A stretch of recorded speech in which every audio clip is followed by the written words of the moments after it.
Hello, I'm Steve Q, and you know what? I've got an apology to make to you because a few weeks ago I made you a promise to follow up a video with a couple more videos which were pertinent and specific to the one that I just made, and it was meant to be a bit of a cliffhanger, if I'm honest, and then I got completely distracted and I've made loads of other videos and done other blogs since then, but I completely forgot about this one, and so I'm sorry, but here we go. So this is part one of what I consider to be a very important story. It was certainly for me a career-defining and life-defining moment. It was something that happened in around about 1985 or 6, and I still remember it like it was yesterday. And as I say, it was one of the most defining moments in my sales career. I might have mentioned to you before that back then in the 80s, when we were selling life insurance and pensions and financial service, it was a completely different world and a completely different culture to what it is today. And it was all about sell, sell, sell. How many appointments have you got tonight? Don't come back in the office without a signed deal tomorrow. Doesn't matter what they want, we want the business. And that was the culture. And that was fine then, things were a bit different now.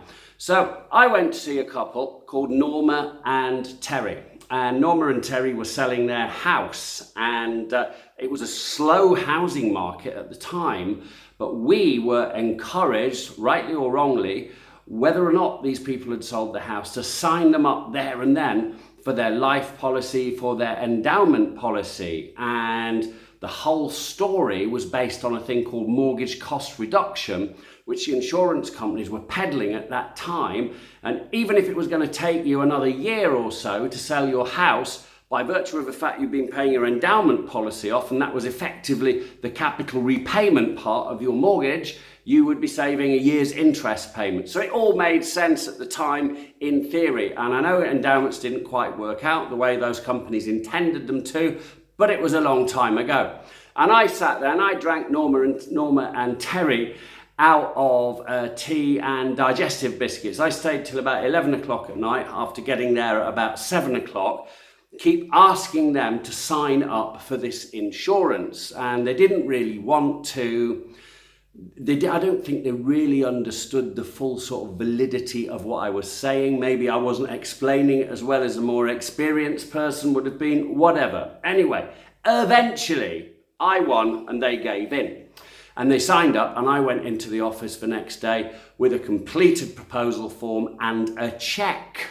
Great, absolutely fantastic. I got my name on the board.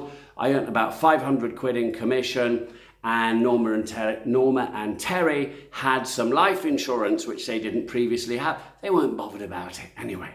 So that was that. That type of behavior, staying in the house, until people sort of sign up with you and give in through almost a process of attrition, is way outdated now and probably frowned upon by most sales organizations, and probably quite rightly as well, if I'm honest. But you'll never believe what happened next. And that's going to be in the follow-up video to this one, which I promise won't be such a gap. It will be available tomorrow. Yeah, it'll be available tomorrow. And stay tuned for it, because it's not what you think.